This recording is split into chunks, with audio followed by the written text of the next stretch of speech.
Cinema has always been more than just entertainment. It's where technology meets storytelling, culture meets commerce, and where collective experiences are created in an increasingly individualistic world. Yet the industry finds itself at fascinating crossroads. Audiences have more choices than ever before. Streaming has fundamentally altered viewing habits, and success at box office is increasingly concentrated around a handful of blockbuster movies. At the same time, India remains one of the most exciting cinema markets globally. To discuss the future of moviegoing, the evolution of audiences, the impact of streaming, and global content, and how one of the world's largest exhibition companies is navigating their shifts, I'm delighted to welcome Devang Sampat, Managing Director, Cinepolis India. Devang, thank you for joining us today.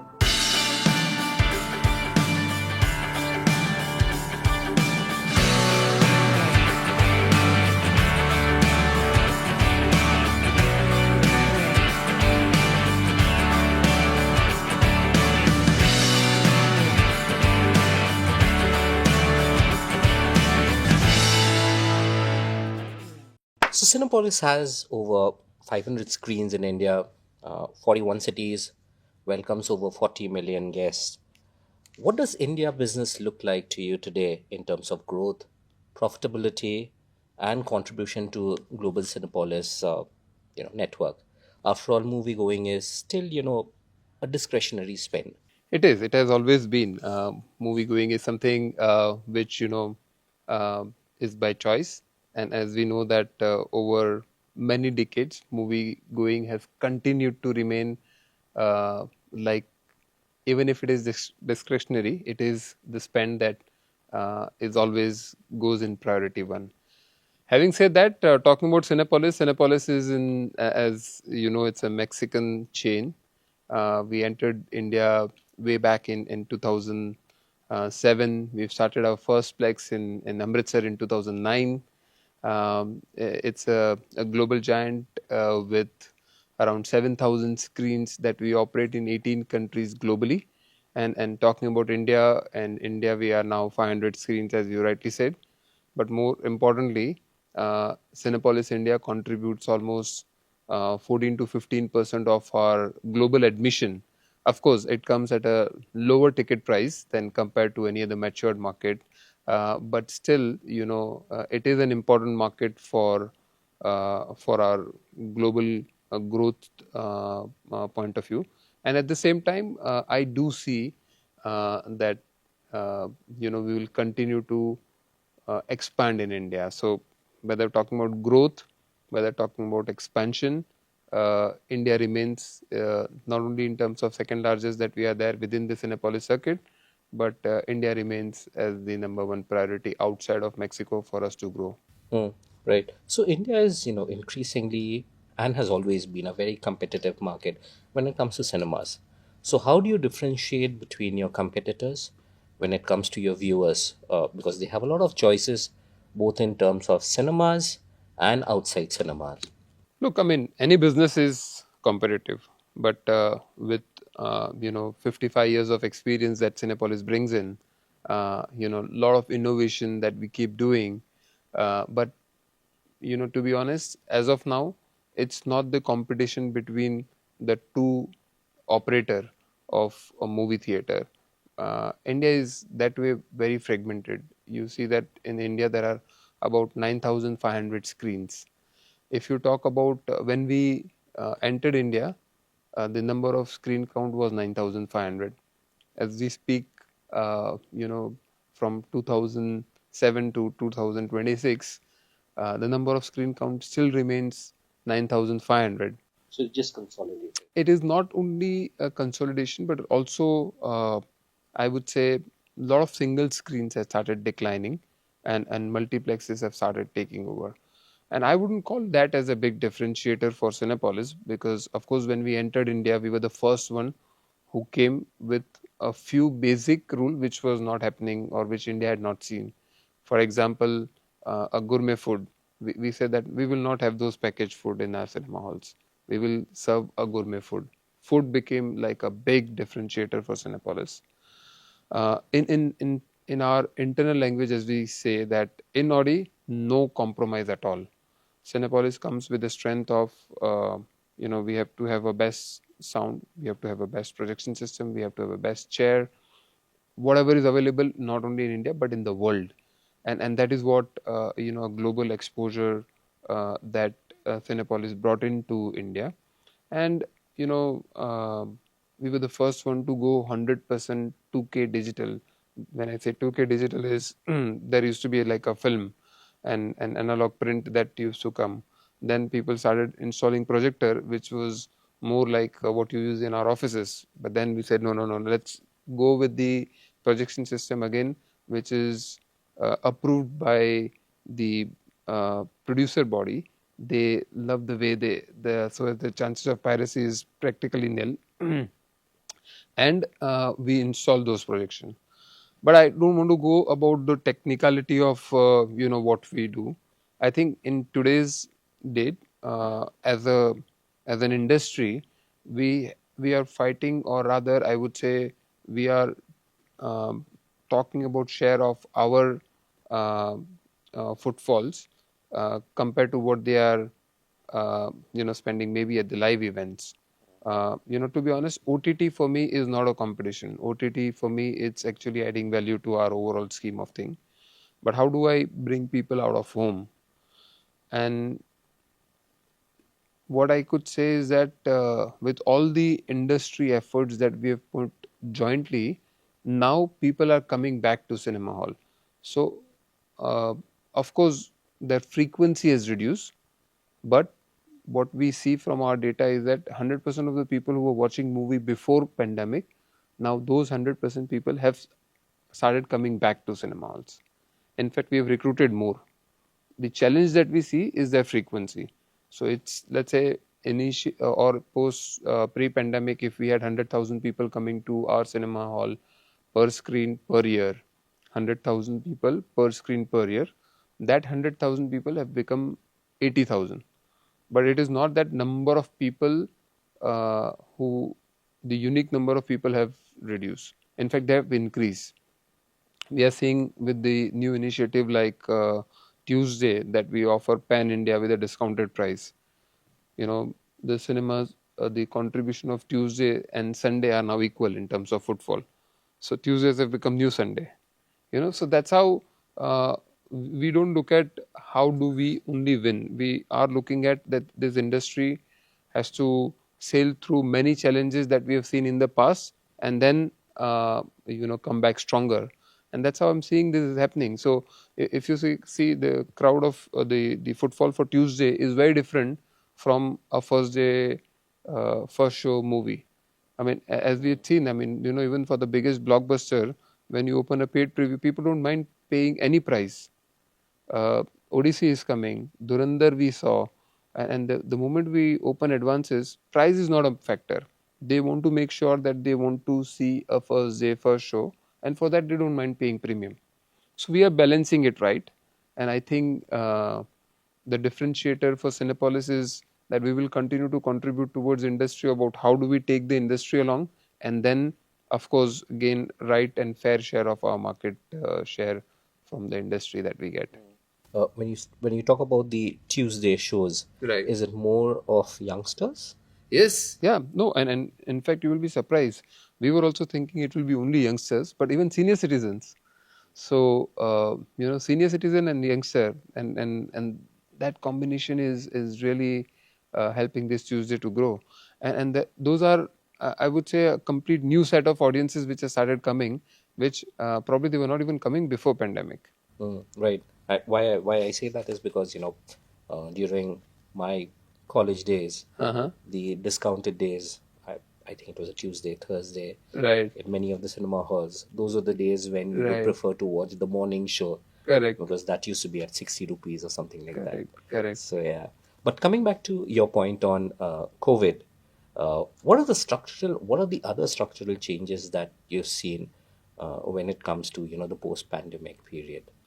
In terms of exhibition, look, I mean, there are many. If I have to name a few, let us start with behavior. uh, people initially, I mean, we took time.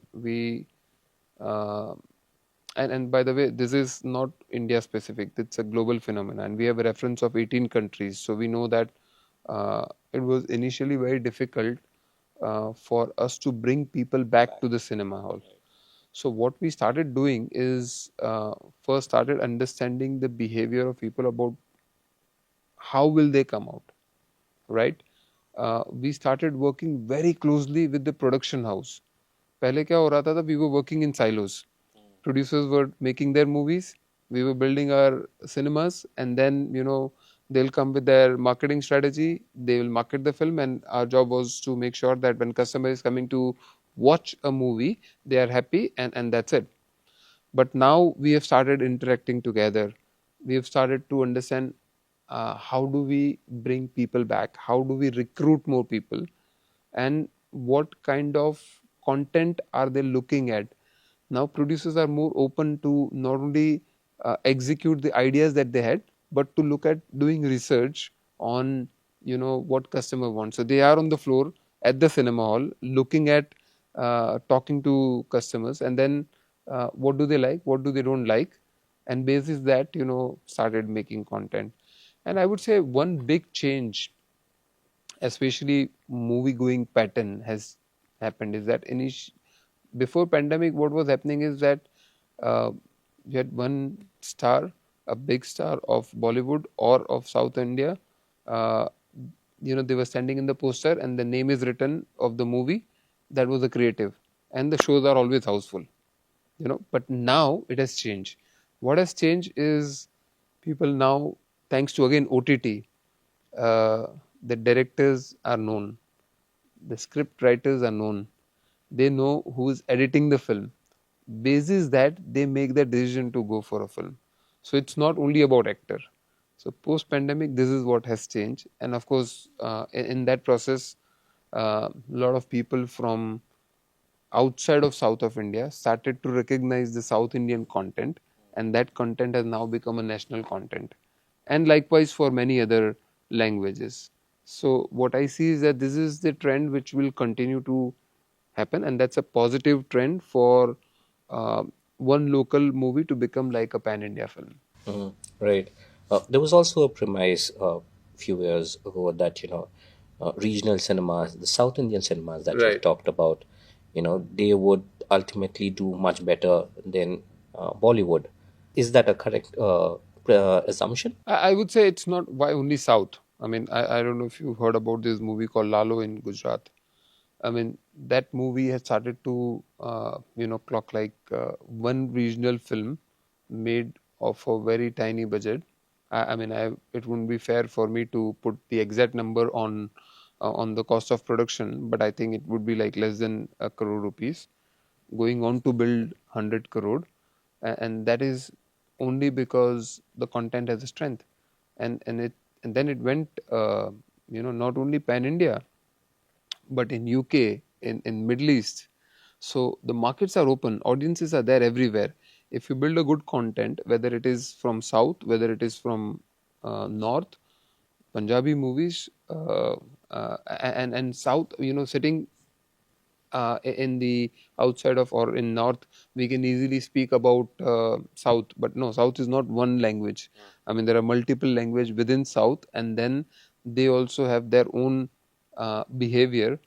We saw recently Drishyam releasing and crossing and clocking all the records.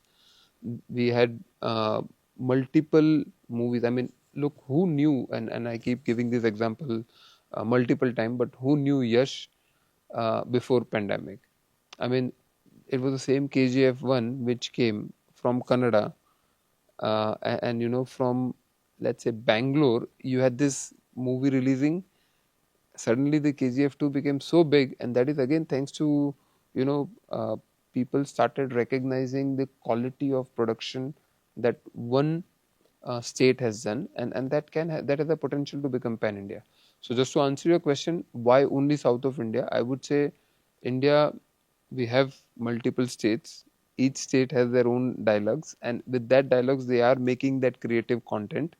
And if the content has the potential, I think we are here. I mean, that's our role as an exhibitor, to identify that what is happening. Are people liking the content? Let's take them pan India, and that's what we are doing. And by South, so any state has that potential. So let's come back to Cinepolis now. You have something called the Future Ready Cinema Strategy, Right. which talks about the experience. So what is this about? Is this better screens, better seats? What is this? What is this about? So as we call it, future ready cinema, and first let me give you why this thought coming of future ready. What at Cinepolis we believe is to be ahead of the game on what customer wants. What we are trying to build, of course, as a future ready cinema, is to bring convenience in a simple way. It is nothing else but to bring convenience to the customer. People are, I mean, you spoke about you were, going for a movie then and on Tuesdays, maybe with some offer, but how big queues were there back then? How we used to struggle to get your ticket. So what we have started doing is, with the technology which are available across the world, we started working on a back end to see how do we make the experience right from they start to think about going for a movie to the entire journey. Like I said, that we will not be ever compromising on our in-audio experience, which is projector, sound, chairs, the carpets that we build in. That will never compromise. But what we always wanted to do is to how do we still upgrade their experience. So convenience. So what we have done is that now, sitting at your home, first you start to get a push notification saying that this is a genre that you like, this is the actor of your liking, this is the movie which is coming. If you want to go for it, just click here. Moment you click there, which seat. I mean, there are many cinema loyalists who knows exactly where they want to sit. If their chosen seat is, let's say, uh, you know F8 and F9, they know that's the center of the order. Some people prefer to sit in the aisle, but everybody has their own preference. So how do you select those seats, and then you know while you are booking the seat, how do you also in a real time book the F&B? That is something that we are changing the entire experience. Now you don't have to go to the concession, to go for making a queue there. Like how we were talking about making a queue for a box office to buy tickets. Now it is still exists for F&B. So that's something that we want to kind of ease out.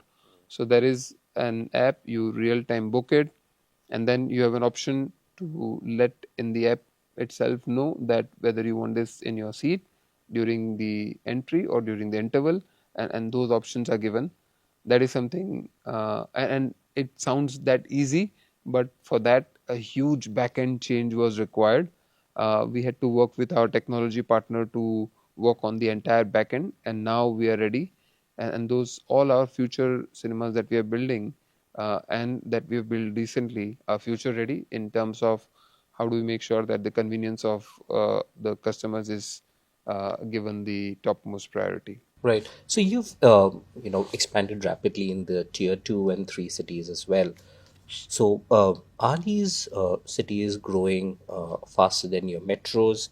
And what is the audience demanding from a cinema exhibitor there? Will something like a future ready cinema work there also? Anyway, Cinepolis goes, the experience, whether it is tier 1, 2, 3, remains the same.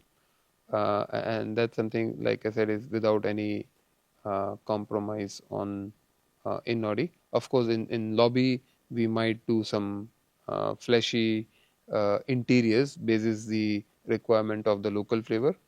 But to answer your question, tier 2, 3, it really doesn't matter for us.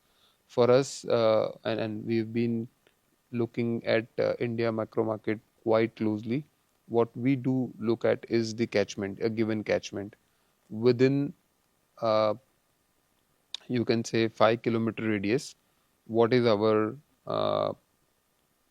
target audience? Do they have a propensity to pay? Do they have a propensity to watch movie, and then if those answers are checked and if it is the way forward, then we do look at those uh, markets. So it's the catchment. It's not tier one, two, three. I mean, we are there, of course, and we do keep tracking our regional bifurcation, metro, non-metro bifurcation. But at the same time, what matters for us is the given catchment. Right. So, coming back to movies, we have seen recent hits like Dhurandhar. But many industry observers question that, such blockbuster movies are far and few in between now. So, is the industry now then increasingly reliant on a few of these blockbuster movies? It has always been like that. I mean, you pick up the record of last 20 years, every year, you'll have some or the other content working really well. I mean, whether it is, and again, going back to give you a reference of when Three Idiot movie release, which was the biggest blockbuster of that year, uh, or you had Avengers, the biggest Hollywood blockbuster that year. The number of people watching movie in a year doesn't change, because that's something. I mean, of course there will be a variation of about 5% plus minus, but that doesn't change. Whether after pandemic also, if you see, whether you had Jawan, Pathan or Gadar, or in the next year you had Animal, or the next year you had, like you said, Pushpa 3, those blockbusters will continue to drive the box office. And it is not new, it is something which has always been the case. What is interesting now is the number of content uh, released in a cinema hall, in a multiplexes. Like for the factual data, Cinepolis across our 500 screens, we released 1200 titles last year. So imagine 1200 titles you're releasing in 52 weeks. On an average, you're releasing 40 titles new, and then the one which are already there in the past. So it's not that content is an issue. It is not that content supply is an issue. But at the same time, I mean, you look at the same number in 2019, this was about 900. So 900 title became 1200. So after pandemic, more number of movies are getting released, and you are getting surprise hits like you got in terms of Sahyara, Mahanarsima. So it's not only the blockbuster. The right content will definitely find its own way, and it will continue to ring the bell at the box office, and it has always been the case. So, in that sense, it's not the case that the middle of the what we call the theatrical releases they have disappeared or they're not doing well. There are still, maybe a sleeper hit somewhere. Oh yeah, yeah, and that's what our entire storytelling is about. You you will continue, the producers and the creative side of our partnership will continue to think about what story they want to say, and this storytelling is such a beautiful subject that it keeps on growing. Which connects with the audience, you really never know, and that only Friday can tell. Right.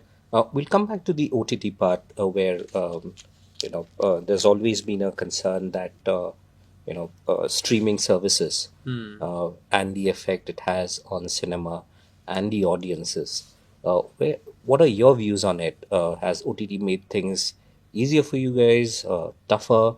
Has it made audience more selective? As I always keep saying, that OTT is a very important part of our entire value chain. I mean, from, if producer is not getting their share of wallet from OTT, then they cannot invest the kind of production value that they want to bring to the cinema hall. So there are multiple movies who started placing a bet because they thought that if I make larger than life film, it will not only be coming to the cinema hall, but will also give me an additional revenue stream from OTT, and then overall the value chain is benefited. So and like I said that South Indian content or any regional content is becoming pan India content. Why? It is thanks to OTT. it's not only the actor who started working, it is the director who plays an equal and important role. It wasn't the case before, this OTT went big. And OTT is, I don't know if you remember this movie from Prabhas called Kalki. I mean, they wouldn't have placed their bet, such big bet, on putting such a heavy cost of production if there was no support from the alternate revenues apart from our cinema halls. So I think it is a very important and integral part of the entire uh, uh, production system and the entertainment space. But I think what is really important is to respect each other's window. I think many producers have started becoming opportunistic, especially the regional, to see that if my movie is not working in a cinema hall, let me just go to OTT. Okay, no, but that's not the case. OTT uh, needs to have their own audience. India has a huge population. Still, only 8% of India population goes for a movie in a cinema hall. So, if 8% of people are going for a movie in a cinema hall, you still have those balance 92% to take pie from. How do you uh, go and bifurcate the audience for the one who wants to watch movie in a cinema hall, which is an experience which is only continue to grow, but at the same time you also need to respect that window. So if the right window is given, let's say if the movies are released after, I mean currently it is 8 weeks of window, but let's say if that can be expanded, the producer eventually will benefit, OTT will benefit because they have their own set of audience. Their cost of buying will reduce because currently they buy at lump sum and it's a subscription based model, right? For an annual subscription model for OTT. So that piece will continue to exist. But let's say for a cinema hall to survive, this is something which producer needs to respect, and if the uh, right windowing is accepted and agreed and executed, I think it creates value for everyone. So let's talk about the role of Hollywood and franchises like Avengers, Right. Avatar. Yeah. You know, they were not only in English; they were dubbed in multiple regional languages. Hindi. Right. What did it do to cinema goers and cinema exhibitors? Look, Hollywood is quite close to uh, Cinepolis. I would say from the time we entered, we started dedicating certain space because there were a very different audience which we started recruiting. There are Till today there are audiences who come to cinema hall only for Hollywood films, and that's something that we started. I would say nurturing, because it's not easy to give showcasing to a movies which are not performing and then continue to run when you already have certain shows which are outperforming the regional content. I mean, they are really doing well. So in a multiplex like us, now it contributes about 20% of our footfalls. It used to be like 5% when we started, and that journey has been long because both the content, all the content are growing parallelly. So it's not that Hollywood is taking pie from others, but it is expanding the pie, and hence Hollywood is a very important for us to continue to nurture and grow. Till today, let me tell you, animation as a film. I mean, you spoke about Avengers and you talk about Avatar, and those movies, they do work and they do uh, crack the records, or break all the records of box office. But animation, which is now the flavor of all the Hollywood studios, they build great content, but in India still it is perceived as a content for kids. It is not the case. I mean, you look at Super Mario, and probably our age, who was grown up playing Mario, we were expecting that movie will do extremely well, and it did 10% of Avatar, whereas in global box office both were at par. So there are certain type of content which we need to give space, give time, it eventually grows. But animation, for the record, is not for kids, it's for the family. That's how world is accepted. That's how, the content is becoming bigger and bigger. It is taking time. There are certain things which just doesn't work, in India for uh, whatever reason, because of the time lag, or the the generation gap that we have. But it is growing, and I think it takes time for us to uh, you know build that space. We need to keep showcasing, we need to keep uh, showing the world, because those were beautiful content, and probably a lot to experience, especially at the cinema halls. So Hollywood, I think, will continue to grow. It is growing. What is really helping is now studios have started to realize and understand that Hollywood only in English will not work. It will require support from the local dub version. So that's how you see all the local actors, actors, they started giving their voice to on Hollywood film, and that's how it's becoming even bigger. I'll tell you in very interesting data and statistic that we studied. Amritsar is a great market for movie going, and we are there in one of the best cinema hall in Amritsar. And when we were doing the data crunching, we realized that 70% of our content or the admission contribution comes from Punjabi films. Now imagine an international chain positioned as an international chain giving the facility of what we give, but a lion's share comes from Punjabi films. Now it is insane for us not to play Hollywood films in Punjabi. The moment we started playing, the immediate traction was seen. So that's how this Hollywood platform will build on. Is there is a feeling that Hollywood performance on the box office has been slightly inconsistent in the last few years. You talked about the animation category. Yeah. Earlier we had movies like Shrek. Right. We had movies like Kung Fu Panda. Right. They did very well across ages, I suppose. Correct. So has the performance been a little inconsistent? No, I think Hollywood is bouncing back in the similar pattern, like how the Indian content is. So of course there was, I don't know if you recall, there was a strike for in Hollywood for a producer and writer, because they had some disagreement on the pattern of how they were working.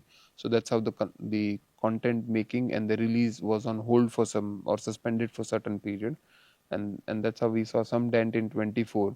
But apart from that year, I don't see there is a major gap. Coming to creativity, there are many who argue that despite all the creative tools that are available today, we are in a era of cultural stagnation, especially if it comes to franchises, sequels, remakes, and algorithm. Right.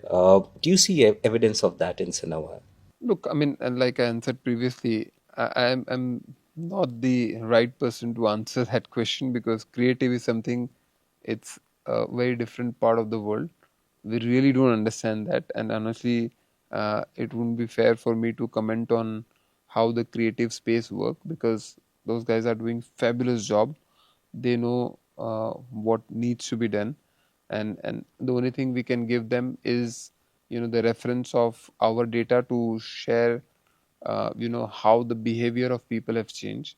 But basis that, it is the producers, the directors, who knows the job really well, and that partnership has really worked well, because we've continued to focus on how do we um, you know when the customer is in, how do we make sure that their journey is nothing but the best, but it is them who decides how to present that content to them, and it wouldn't be fair for me to comment on that space. Right, but if you look at the periods like 1970s, 80s, and Uh, even early 2000s, right.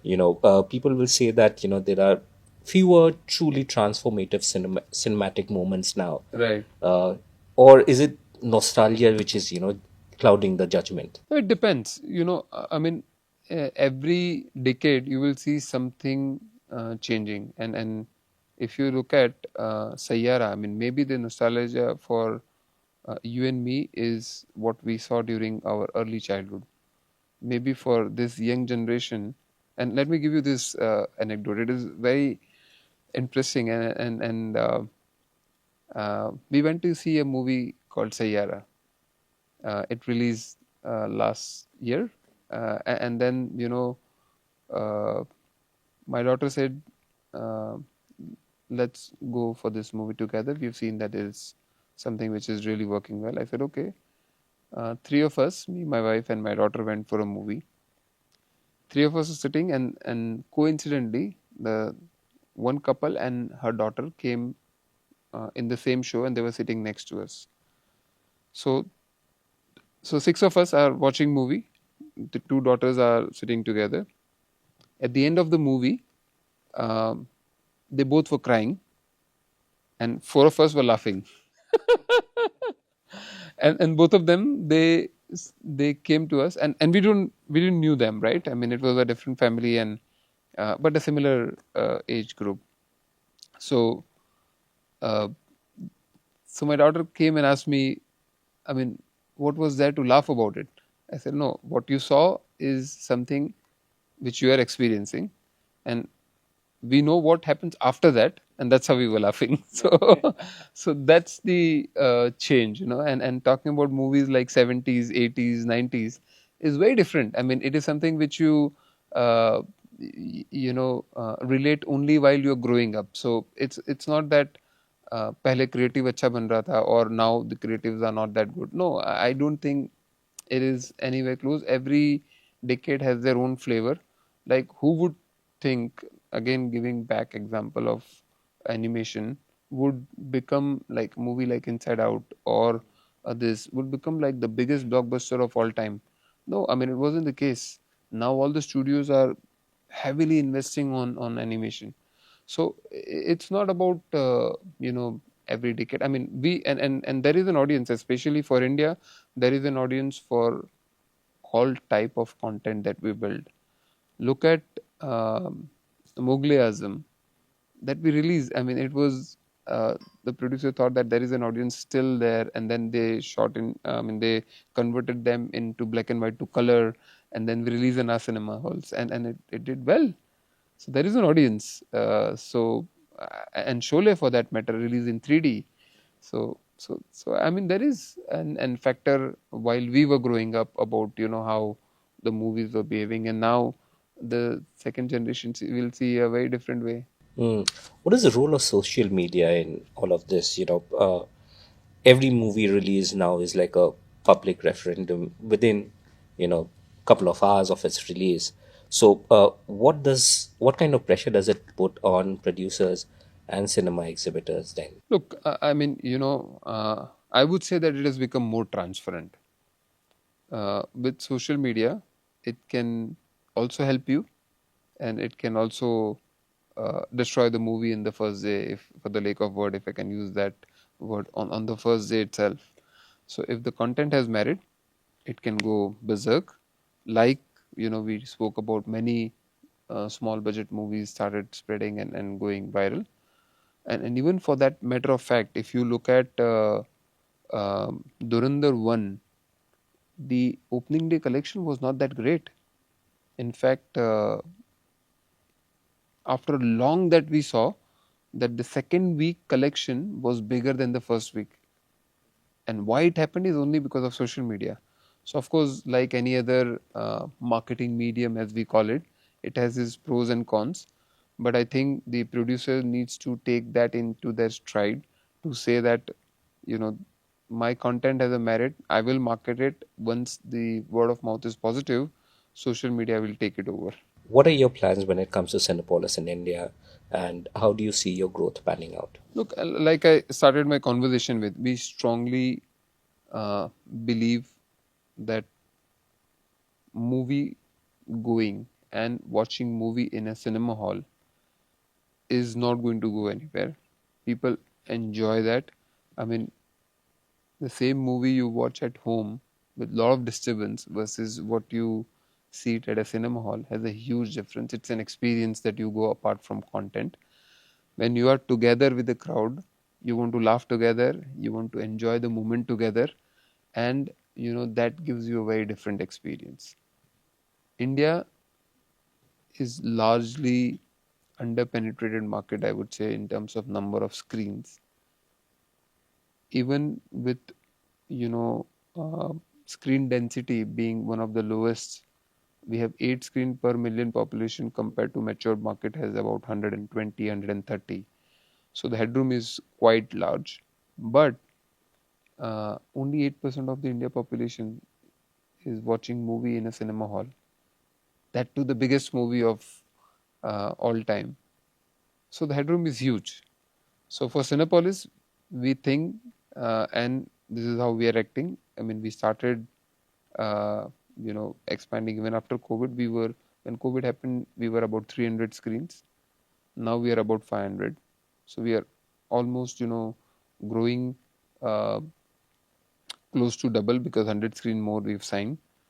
Is something that will continue to expand. Do you have a number for this fiscal? How many screens you're targeting? On an average, we open about 40 screens a year. It depends. Like last year, we wanted to open 40, but we could only open 24 because, like I said, it's a process and it takes time to build because we're dependent on malls. Then the mall delivery happens, and accordingly, the expansion happens. But outside of Mexico, when we started looking at the different market, India has a great potential, and it remains as our number one priority to expand. Last question would be, if you were having this conversation 10 years from now, in 2036 probably, what would surprise us the most? Would it be technology? Would it be, the kind of audience, the content, or the very different definition of, movie watching? A multiple thing. I would say overall experience needs to get upgraded for sure. One thing that I'm very confident that if you're only talking about a decade from now, uh, and I hope that I can contribute to it to change, is that we are still following the Cinematography Act of 1956. so I mean, the moment that change happens, many other factors change. Like sporting events, if you want to see it in a cinema hall, you cannot really enjoy without alcohol. You need that experience, right? I mean, what is a FIFA World Cup without a beer in hand? I mean, those kind of thing is something which is really the need of an hour. We need to change that. Experience will continue to get upgraded. It doesn't require a decade. It will upgrade every year. But talking about 10 years from now, I do see that PEC cinema halls will continue. I do see that experience will continue to evolve. And for sure, Cinepolis will continue to grow. As we conclude, one thing is clear: the future of cinema will not be determined by technology, streaming platforms, box office numbers, or even the next blockbuster franchisee. It will be shaped by the industry's ability to keep delivering experiences that matter and making audiences believe that it is worth stepping out of their homes. In a world overflowing with content, that shared, immersive, big screen experience remains cinema's greatest advantage. Devang, thank you for sharing your insights with us, and thank you to our audience for tuning in. Thank you, Pran. Thank you for having me here. Thank you.